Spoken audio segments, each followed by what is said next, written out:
দার্জিলিং জেলার পুনরায় নবনির্বাচিত জেলা প্রেসিডেন্ট অরুণ মণ্ডলকে আজ শিব মন্দির 18 মণ্ডল কমিটির পক্ষ থেকে দেওয়া হলো শুভেচ্ছা।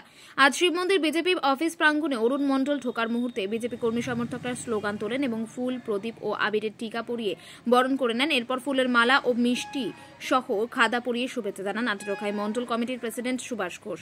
এছাড়াও সেখানে উপস্থিত ছিলেন অন্যান্য নেতৃত্বের মধ্যে মানবেন্দ্র সিনহা, হিরেন বর্মন, সুমিত ঘোষ সহ অন্যান্য নেতৃত্ব এবং কর্মী সমর্থকেরা। সাংবাদিকদের মুখোমুখি হয়ে কি জানালেন অরুণ মণ্ডল, শুনুন বিস্তারিত। দাদা, দ্বিতীয়বার আপনাকে আবার সিলেকশন করা হলো, একই পদে বহাল রাখা হলো, কি বলবেন?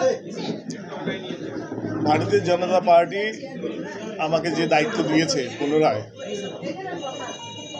যে বিশ্বাস আমার উপরে রেখেছে, তা আগামী দিনে নিষ্ঠা এবং সততার সাথে পালন করব এবং সকলকে নিয়েই আগামী দিনে যে পার্টির কাজ, সেই কাজকে এগিয়ে নিয়ে যাব এবং 2026-এ যে বিধানসভা নির্বাচন, যে স্বপ্ন ডক্টর শ্যামাপ্রসাদ মুখোপাধ্যায় দেখে গেছিলেন, সেই স্বপ্ন পূরণের জন্য আমরা আমাদের এখান থেকে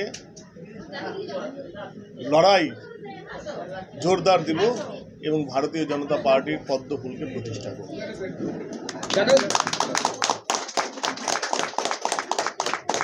আগামী 26-এ এখন থেকে তৃণমূল কংগ্রেস নেমে পড়েছে ভুতুরে ভোটারকে বের করা এবং তাদেরকে বন্ধ করা। সেই ক্ষেত্রে আপনাদের ভোট ব্যাংকে কতটা প্রভাব পড়বে 26-এ? ভুতুরে ভোটার কাকে বলছেন উনি? কারা ভোটার সিলেকশন করছে? আমাদের যে ভোটার লিস্টের কাজ হয়, কারা করেন সেই কাজ? রাজ্য সরকারের কর্মচারী যারা, তারা করেন। বিএলও কারা? যারা স্কুল শিক্ষক, যাদের মায়না দেন রাজ্য সরকার, তারা। এসডিও, ডিএম, বিএলআরও তারা করেন। তাহলে এই ভুতুরে ভোটার এর জন্য এই যে যারা সরকারি আধিকারিক আছেন, তারা কি তাহলে তাদের কথা শুনছেন না? তার মানে এতে কি প্রমাণ হয় না যে হলো 26-এ পরিবর্তন অবশ্যম্ভাবী? এবং আমরা দেখলাম কয়েকদিন আগে রাজ্যে এই আমাদের এখানকার যিনি সভানেত্রী তৃণমূল কংগ্রেসের, তিনি ধমকি দিচ্ছেন যারা বিএলও এবং যারা বিএলওর কাজ করছেন, যারা এই ভোটার লিস্ট নিয়ে কাজ করছেন, তারা ভোটারের লিস্ট খুঁজছেন না। তারা এই যে সরকারি আধিকারিক যারা আছে, তাদেরকে ভয় দেখানোর একটা চেষ্টা করছেন। আমরা দেখলাম পাপিয়া ঘোষ তাই করলেন, যে দেখে নেবেন রাজ্যের মুখ্যমন্ত্রী মমতা বন্দ্যোপাধ্যায়, তারা কি মানে মাসেল পাওয়ার দিয়ে প্রশাসনকে ব্যবহার করে তারা ভোট করাতে চাইছেন। আর তারা নির্ণয় করছেন আমাদের এখানে যারা হিন্দু ভোটার, যারা ভারতীয় জনতা পার্টিকে ভোট দেয়, যারা বাংলা ভাষায় কথা বলে না, যারা বাঙালি, যারা হিন্দি ভাষায় কথা বলে, তাদেরকে লক্ষ্য করে তারা টার্গেট করছে।